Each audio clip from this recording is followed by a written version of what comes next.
So my brother did 23andMe and ended up finding his birth mom. And I was like, that's not fair. Because I had always wanted to and had a desire to find my birth mom. My sister-in-law, she's like, I'm going to buy the test for you. You're going to do this. Nice. They had my results and I opened it up and I had a match for my birth mom.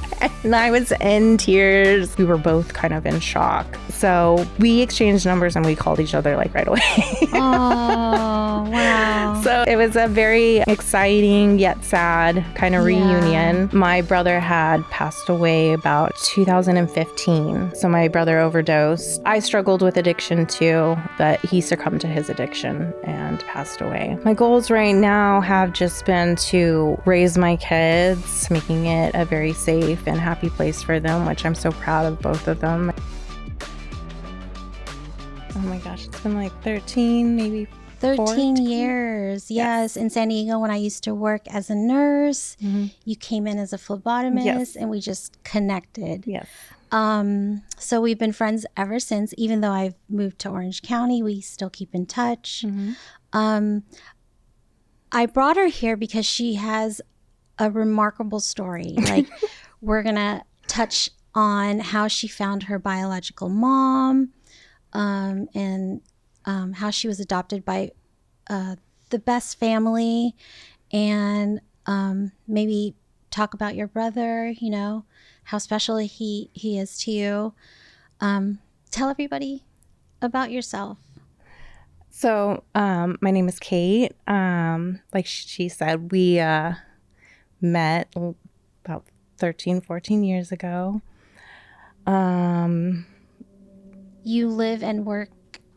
So I live in San Diego, North County, San Diego, and I work for a company called SLR Research, and we are a small niche in the biotech community.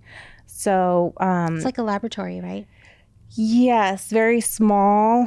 We do some in-house laboratory work, but really what we do is we're a distributor of samples and stuff.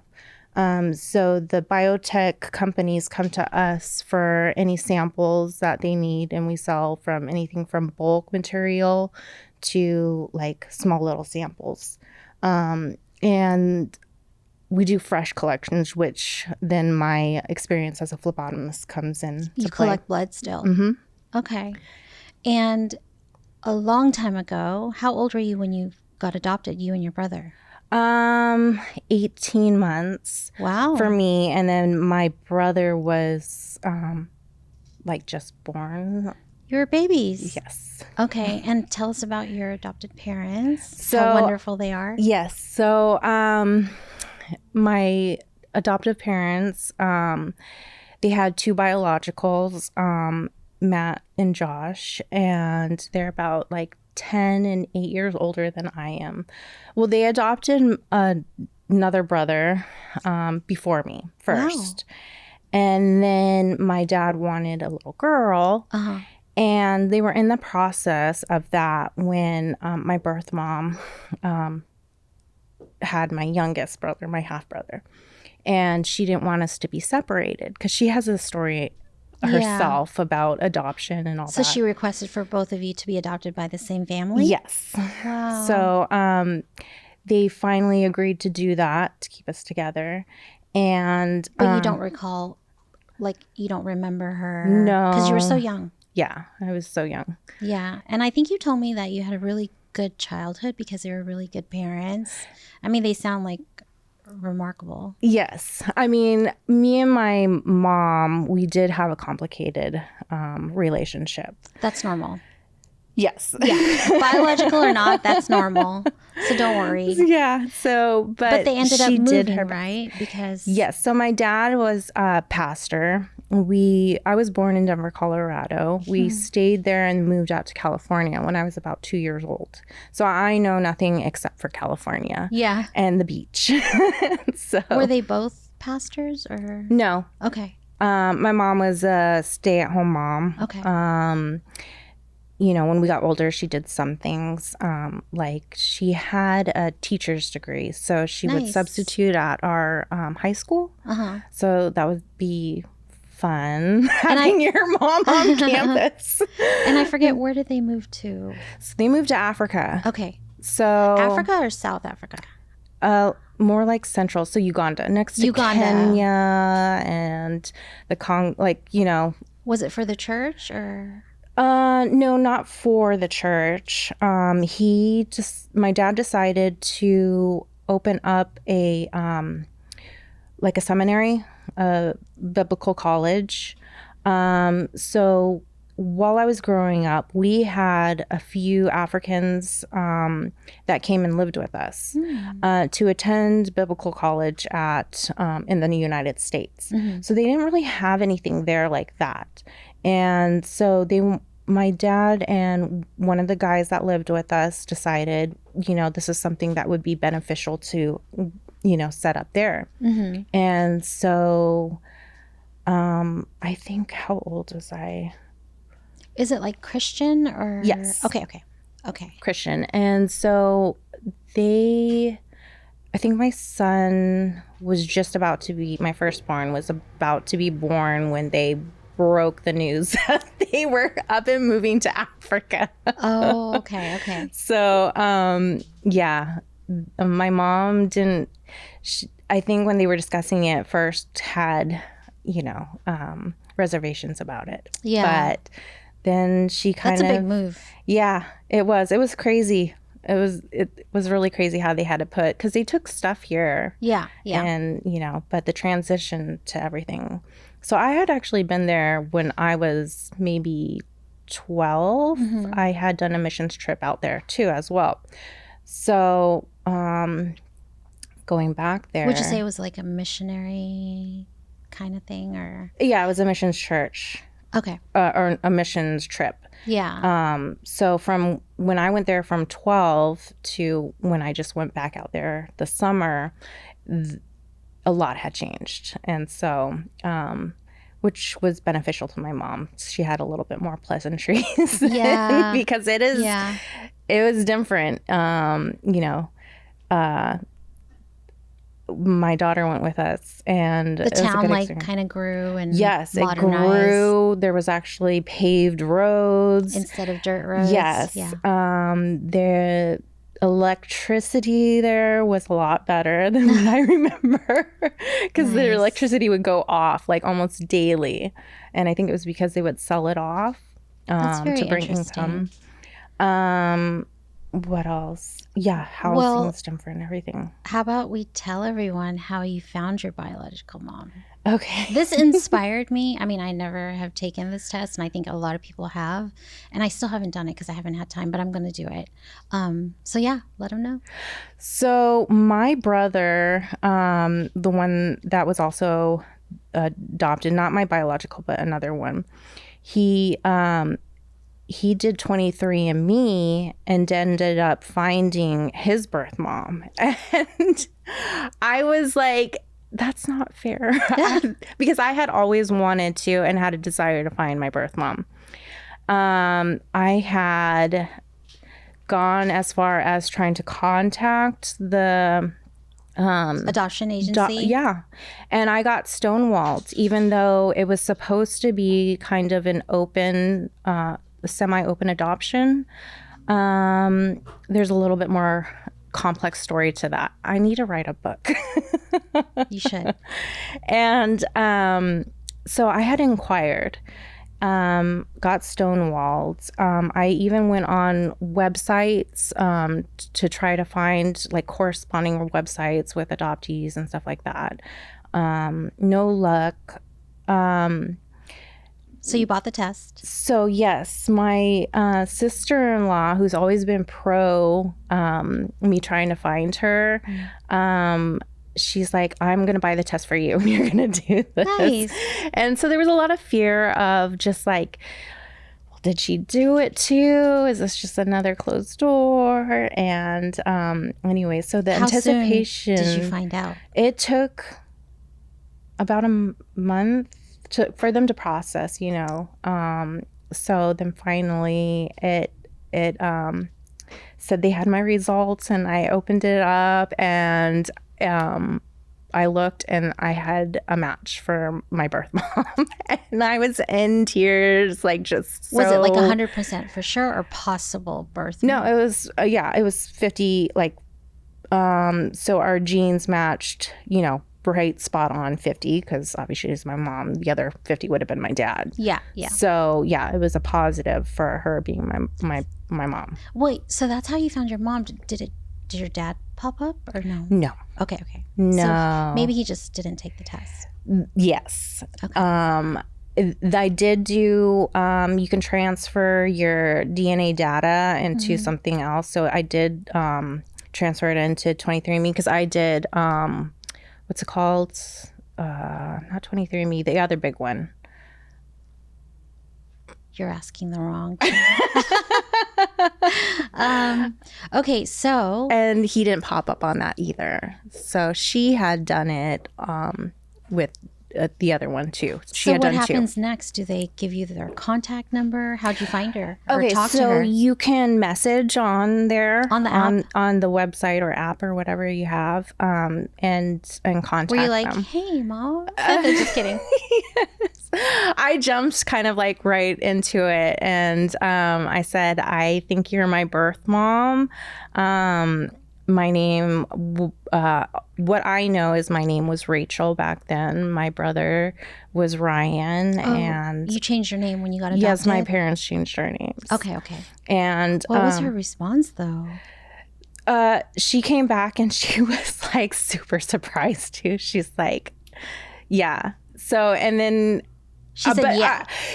so I messaged her, and I waited like a day. And so, yeah, that all built up in anticipation. Of course, I think I called you and I called another friend. Of course, we all got online, and because I had her name, and we looked her up, or tried to see if that was her, and found out that she had written a book too. And so I read the book and to try to see, and I was like, I think this is her. Yeah. You know, and so she did finally message me back. I got it in the morning time. What'd she say? And she was like, yes, I'm super shocked and surprised too. I think it was all just, we were both kind of in shock. And I think you said she's in England? Yes. Okay. So we exchanged numbers and we called each other like right away. Oh, wow. So it was a very exciting yet sad kind of reunion. And you of course had to tell her like what happened to your brother. Go ahead and share that story. I was going to tell her, but she said she already knew. I think she trolled my accounts, my Facebook accounts, and found out through there. That's so sad. So my brother had passed away it's been. What year was that? 2015. It was a hard year for you, I remember. Yes. So my brother overdosed, and yeah, that I struggled with addiction too, and but he succumbed to his addiction and passed away. So that was a crazy story, because I think you found him in Mexico or Tijuana. It was like a surf trip. No. So he had initially gone down to San Diego to attend a paddle out for some friends, but he went down to Mexico prior to that to make a quick trip. Yeah. That's kind of where he did, his thing. Yeah. In a sense. And I was supposed to go. He had asked me to go with him. Oh, really? But I had something with my kids, so I didn't. And I had gotten a call. So he went down there, Saturday? I had gotten a call Monday or Tuesday from some friends asking if I had heard from him or any whereabouts. Yeah. And he was kind of missing for a couple of days. Yeah, he was missing for 5 days or something like that. And how'd you find out? The U.S. Embassy had reached out to a friend who was listed as his emergency contact on his passport, and he forwarded that to my parents, but my mom forwarded it to me because they were in Africa at the time, and the time difference, it was really hard. Yeah. So I called the U.S. Embassy, and that's when I got the news. Oh. Yeah, it was pretty crazy. So, wow. yeah. You guys were close. Yes. Wow. Yes, very close. We're like, it's kind of like we were twins in a sense. Yeah. So, yeah, we always felt that our relationship was special, being, adopted together. And so, yes. Yeah. But he was loved by so many people. Yeah. He was the baby of the family. Yeah. So he was so spoiled. Yeah. And recently, I think it was last year, your adopted mom passed away. Yes. So that's why you went to Africa. Yes. For the service. Yes. It was, last year was just surreal. So finding out my birth mom, and then Your mom passing. my birth mom actually came out to the States, and then to come see you. Yes. So what we found each other April Of last year. Last year. She came out the end of June, July, and then 3 weeks later my mom passed away. And then you flew to Africa And for we the flew service. to Africa for the service, and then we ended up going. Were you able to tell your adopted mom that you found your biological mom? Yes. Oh wow. Yes. Okay. So That's a relief. Yeah. Yeah. In a sense. Yeah. So she was happy for me. Yeah, that's good. Yeah. So. And you think your dad is going to stay in Africa and never come back to the U.S.? I don't think so. Yes, he loves it there.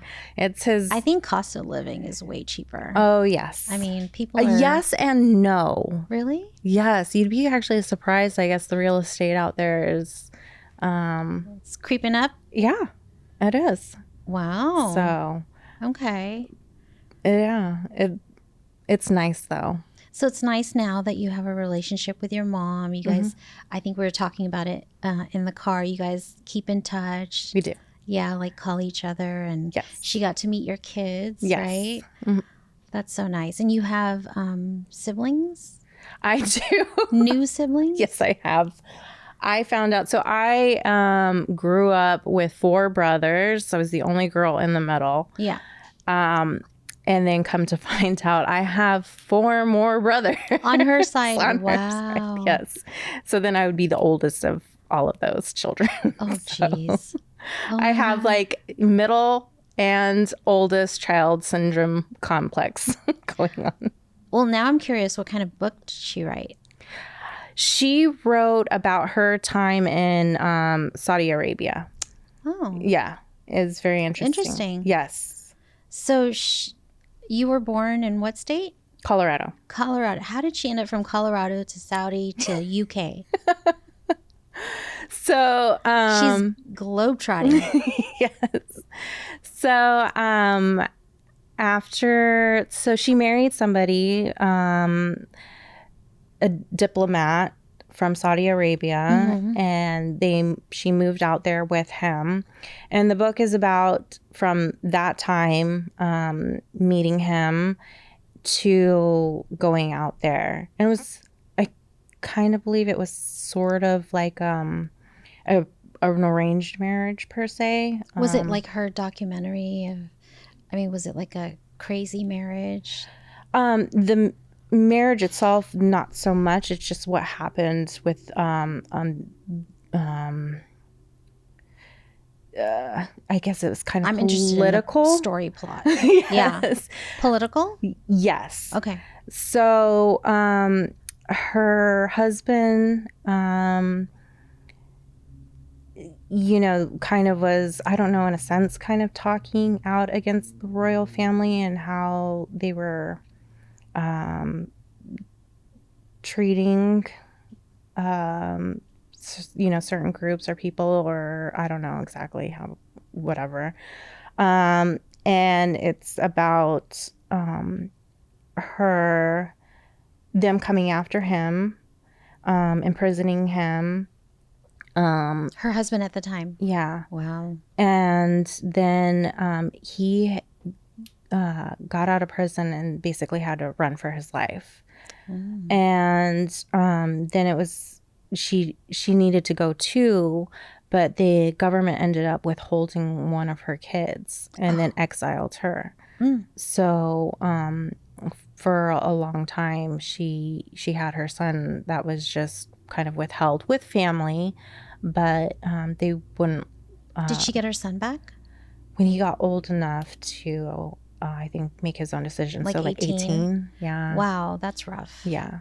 Okay. So I guess that's worth writing a book about. yeah. That's crazy. Yeah. So that's when she ended up in the UK. Oh, so she fled to the UK. Yeah, they both did. Mm-hmm. That's wild. Yeah. I mean, It is a good book. And I agree. I mean, you've been through a lot, so maybe you should write your book too. I know. Yeah, maybe we all should. Thank you so much. Before we go though, I want to ask you, like, where do you see yourself 5 years from now? Where can we see Katie? Like, what are your goals? My goals right now have just been to, raise my kids. As you know, that within my addiction, I had lost them and I had regained them back. So it's just been raising my kids, making it a very safe and happy place for them, which I'm so proud of both of them. My son went into the military just recently. Nice. And my daughter just turned 17 and will be graduating early next year from high school. So in the meantime, 5 years, I'm hoping to purchase my own house. I love the company where I'm at. So you've been there for a long time. How many years? 7 going on 8 years now. Wow. So it's just, putting my all into them, but with the California economics and everything, who knows? Yeah. If we so stay being here the or best not. mom you can be. Just being the best mom I can be in support of them. Before they go off on their own lives. Yes. And then, like I said, purchase something because eventually I like to leave, something for them. And then as well, just have a place of my own. When they have kids, they can come and, Yeah. Yeah. Get out of renting and just buy. Yes. Just buy. Okay. So hopefully we can do that. Thank you again for coming. Thank you. I'm so glad you guys got to meet Katie, and we'll see you soon.